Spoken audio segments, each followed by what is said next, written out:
ايه ده بقى؟ فشار. وايه ده؟ سكيتلز اللي هي شوكوبون بالبلدي حط عليهم زبده. ده ايه ده؟ فشار بالشوكوبون. وريني. قفلته وقفلت عليه. تمام. ماشي. اول مره اشوفها دي في حياتي.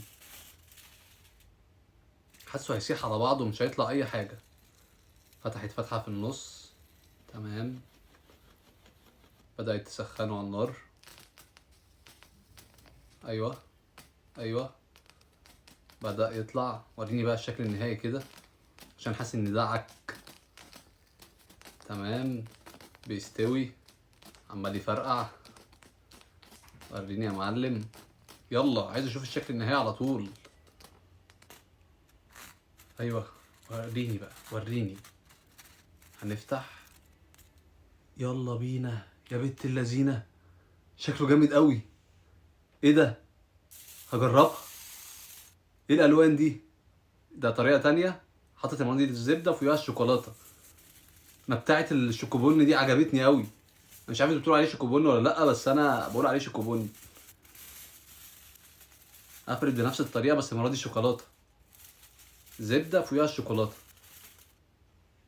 قفلنا عليها. بدات تحطها على النار. طريقه غريبه قوي بس جامده عجبتني. الفشار وهو ملون كده شكله جامد قوي. وريني ده هيطلع عامل ازاي. ماشي بنقلبه بنسويه. يلا مرحله الفقاقيع. بيفرقع. تمام. لا حلوه بتاعت الشوكوبون دي لازم اجربها. وريني بقى الشوكولاته كده هيطلع لونه عامل ازاي. ابهريني. تمام. طول عمري باكله فشار ساده. اخري فشار بالجبنه بره في السينما. لكن فشار ملون ده اول مره اشوفها في حياتي، نفسي اجربها. ده ايه بقى اللي بالشوكولاته كده؟ ابهريني.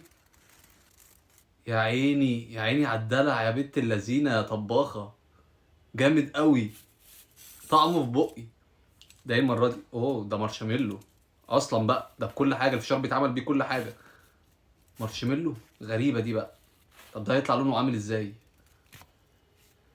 نفس الطريقه نفس الخطوات خلاص حفظناها. الزبده فوقيها المارشميلو. هيبدا بقى يطلع. وريني الشكل النهائي. ماشي. هجرب الشوكولاته والشوكوبون الاتنين عجبوني قوي. وريني بقى ده كده هيطلع عامل ازاي. ايه ده؟ لا لونه مش متغير مش عاجبني. بعدين انا اصلا ما بحبش المارشميلو، لكن بتاعت الشوكوبون دي عجبتني لازم اعملها. سلمى اختي هتحب ده بقى، بتموت في المارشميلو.